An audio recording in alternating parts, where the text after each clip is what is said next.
now let's talk about some of the key issues that have to do with trauma. First of all, how do you define trauma and what are its key elements? Well, I like to try to keep things simple.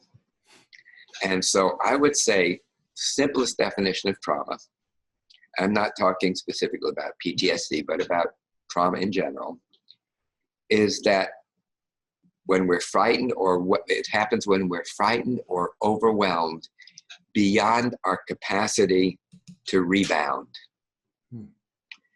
I'll say that once more. It's about being frightened or overwhelmed beyond our capacity to rebound. And in a way, I define resilience as this capacity to rebound. That sounds good. So in the moment of trauma, one of the most interesting things for me about your work is this idea that what makes something traumatic is in effect thwarted coping, thwarted adaptive response to a situation. And could you talk more about that as your way of looking at things? Well, this first became very clear to me in 1969.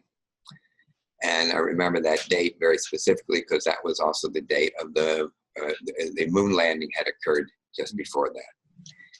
And I was asked to see this woman. I call her Nancy in some of my books. And she had been suffering from all kinds of physical conditions which we would now call fibromyalgia, chronic fatigue, irritable bowel, migraine, severe PMS, urinary problems, and so forth. That time they weren't called anything. And she was also suffering from severe anxiety attacks and agoraphobia, fear of just leaving her house alone. And so she had been referred from medical specialist to medical specialist, and eventually was referred to my friend and colleague, Ed Jackson, who's a psychiatrist practicing in Berkeley.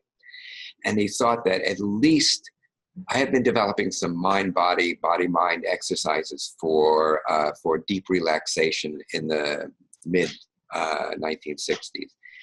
And he thought, well, maybe I could, what I was developing might be helpful for her.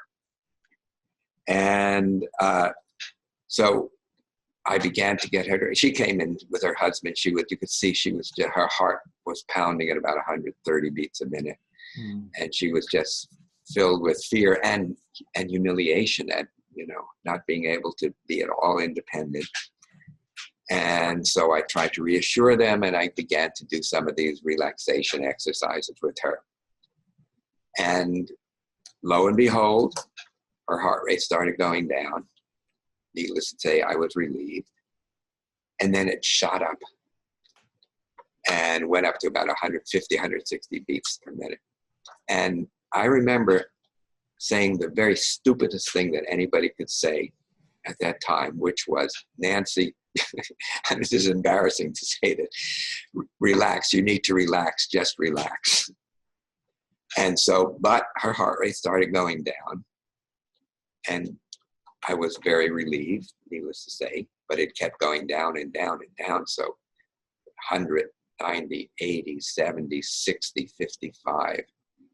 And she was turning pale, and she opened her eyes wide, and they looked at me, they locked onto me.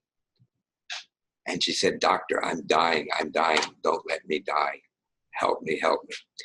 At that moment, I saw an image of a tiger crouched at the other side of the consulting room, getting ready to spring. And without really knowing why, I mean, it was my intuition, but there was a reason. Of course, intuition is informed by something.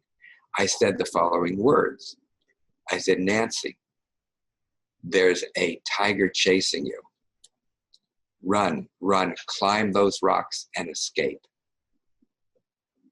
And for a period of about 40 minutes, her body would shake and tremble. There would be profound changes in temperature. Her fingers went from blue to warm, her face from white, pale gray to rosy. And then interspersed with periods of full, easy, deep breathing. And then at the end, she settled. She opened, instead of her eyes holding onto me, grabbing onto me, she looked at me very softly. And I was utterly startled by this. And she asked me if I wanted to know what had happened. I said, yes, I think I would. She said, well, when you told me about the tiger, at first, and you told me to run, at first I couldn't run. My legs felt like lead. But then as you continued, as you encouraged me, I continued until I could feel my body running, my legs running, and finally running in full out. And then I climbed the rocks. I could feel the strength and power in my arms and my legs. I got up to the top and I looked down. And instead of seeing the tiger, I saw myself when I was 4 years old, so that was 20 years before. I was being held down by nurses and doctors and having a mask forced onto my face for breathing ether for a tonsillectomy, a routine tonsillectomy. Well, her body had wanted to escape. From that moment, she was held down and terrified. Remember, frightened, overwhelmed beyond our capacity. So her whole organism had wanted to execute. That response was thwarted, which was prevented by being overwhelmed 20 years earlier. And that was the last panic attack, and her agoraphobia basically vanished over the following days. Yeah. And we did a few more sessions, and the symptoms either completely disappeared or were very largely reduced. And she had to take a leave of absence. She was able to return to doing her doctor degree, interestingly enough, in physiology. So we shared some of that. And so that's, I think your question is, that which when is thwarted is always there, wanting and needing to come into completion, to execute and to come into completion.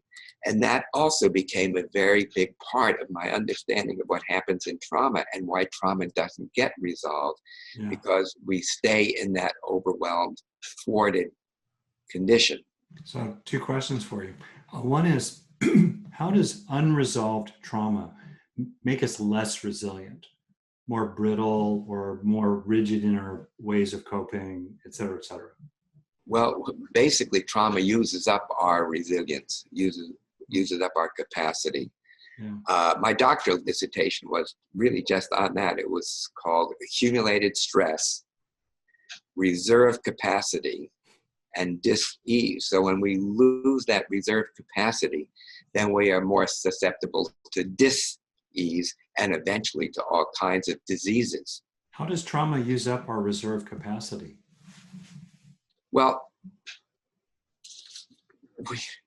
this goes to our core autonomic nervous system, the part of our nervous system that responds involuntarily to all kinds of physiological needs, and particularly to needs where we have to go between the normal homeostatic needs. So if we need to walk up a hill, our breathing increases. When we're breathing, our level of carbon dioxide increases and decreases and so forth in a normal way. But when we experience threat, all of those delicate homeostatic adjustments are overwhelmed or overloaded, and we go into either fight or flight, that is to say, when there is perceived threat, sympathetic nervous system, or when we perceive life threat. And that's a shutdown state. So sympathetic state is to hyper arouse ourselves, exactly, to be ready to fight or to flee. And if it gets stuck there, then you have high heart rate and shallow, high breathing, like with Nancy, just what I saw with Nancy. But the other one therapists are, and people are not, do not understand that nearly as well. And that's when we're shut down. Yeah. And when we're in this shutdown state, that's when we really lose our capacity to rebound, where we lose our capacity for resilience. And so when we're able to free these autonomic states, like with Nancy, right? It didn't help her to be either in the hyper arousal state or in the shutdown state associated with her low heart rate and her feeling that she was dying, but that she was then able to be in this middle range of autonomic activity. That, to me, is the definition of core resilience. There are many other factors, you know, how we beliefs that we have about ourselves and so forth. But I believe that the core is in this lack of autonomic resilience, autonomic responsivity.